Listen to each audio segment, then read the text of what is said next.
Seguimos en ampliación de noticias. Esta mañana están con ustedes Carlos Villarreal y Jorge Turpo. Vamos a continuar analizando la coyuntura nacional, también tratando de entender algunos temas. Carlos, hay algunas situaciones que también llaman mucho la atención. Nuevamente se registra el incremento del precio del gas en algunas regiones, como en Arequipa, por ejemplo. Había habido una reducción en los últimos días, pero nuevamente hoy los precios se han elevado en promedio 5 soles. Vamos a ver cómo está en el resto del país, Carlos, la situación del precio del gas, a pesar del Fondo de Estabilización que ha implementado el actual gobierno, Carlos. Así es, veremos cómo evoluciona. Bueno, 8:20 de la mañana, tenemos aquí en los estudios de RPP la visita del señor Carlos Hop. Él es doctor en Gestión Económica Global de la Universidad Mayor de San Marcos. Además, ha hecho un trabajo de investigación muy importante, el impacto económico de la transformación digital en nuestro país.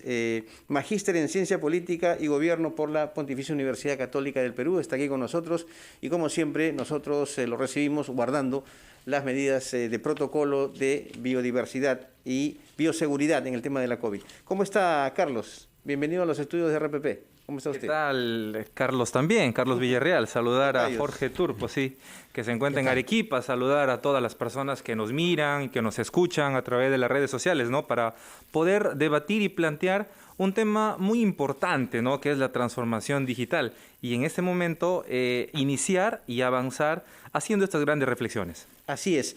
A ver, después de 1 año y 8 meses se establece el reglamento recién de este sistema de transformación digital. Bueno, esto nos da una idea de las prioridades que han tenido sobre este tema algunos gobiernos, pero explíquenos, ¿qué objetivo tiene el Sistema Nacional de Transformación Digital? ¿En qué consiste? Excelente.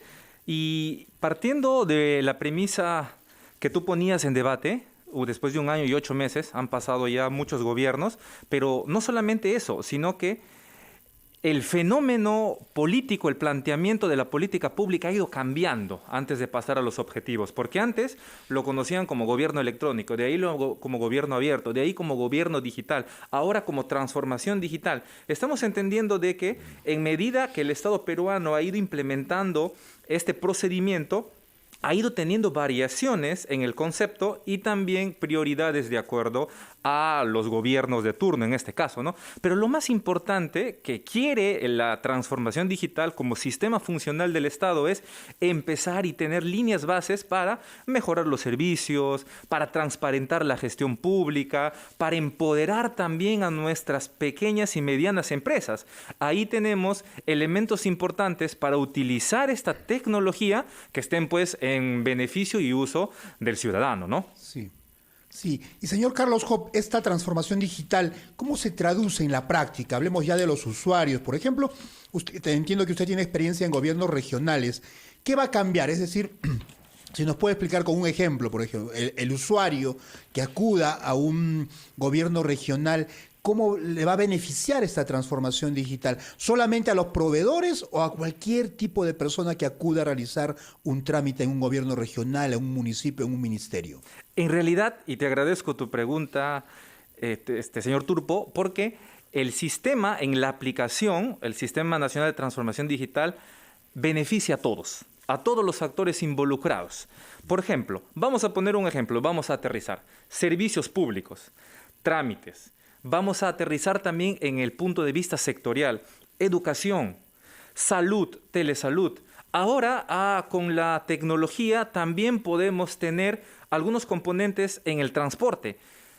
Riego tecnificado con tecnología. Hace poco estábamos con la visita a Ayacucho.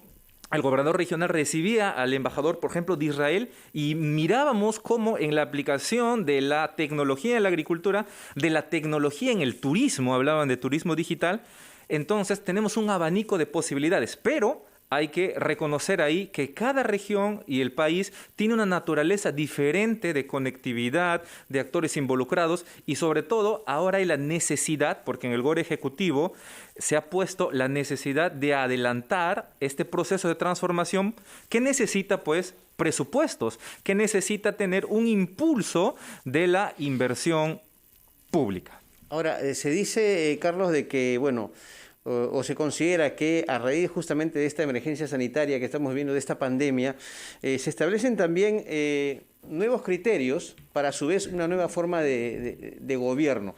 ¿Esto cómo lo podemos adaptar justamente con este sistema de transformación digital? Excelente, bastante, porque ahora ya la reflexión a nivel mundial ya se viene hablando de una gobernanza post-COVID, ¿no? Como que el COVID haya marcado un hito, un antes y un después.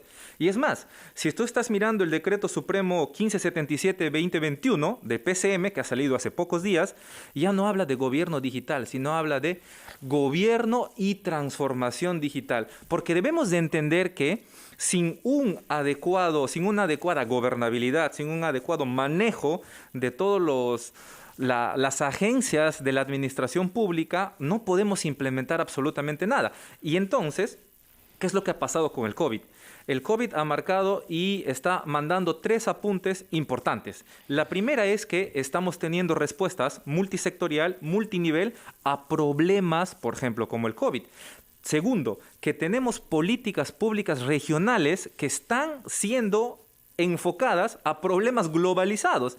Y el punto 3, que viene y está en una reflexión que se viene debatiendo en el mundo, es justamente la implementación de la transformación digital también como una forma de mejorar esta participación política de las personas. Se habla de una ciudadanía digital, de una transparencia digital, que ya engloba este gran paquete que en buena hora estamos ya poniendo en la agenda pública nacional.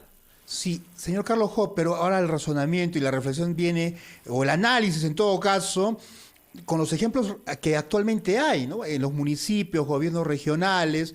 A pesar de que hay una ley de transparencia que les obliga a tener sus portales web actualizados, tener transparencia en la información y acabar con la cultura del secretismo, muchas municipalidades no cumplen ni siquiera con ese requisito básico de actualizar su página web con información relevante y que la ciudadanía tenga acceso. Y entonces, cuando hablamos de transformación digital, ya hay plazos para que se implemente. ¿Qué nos puede decir sobre ese tema? Efectivamente, ya hablábamos un poco acerca de esa, vamos a decir, reducida voluntad en los tiempos que ha habido desde la emisión del decreto, de la creación del sistema, hasta el reglamento. Y eso está pasando porque ahí, en mi entendimiento, hace falta de una mayor rapidez, reflejo en la implementación de estas políticas públicas. Si usted pone un ejemplo de una municipalidad, por ejemplo, ahora ya hay servicios de software libre para poder implementar, para poder ayudar, para poder entregar. Ya no podemos estar reinventando la pólvora, los códigos ya están hechos.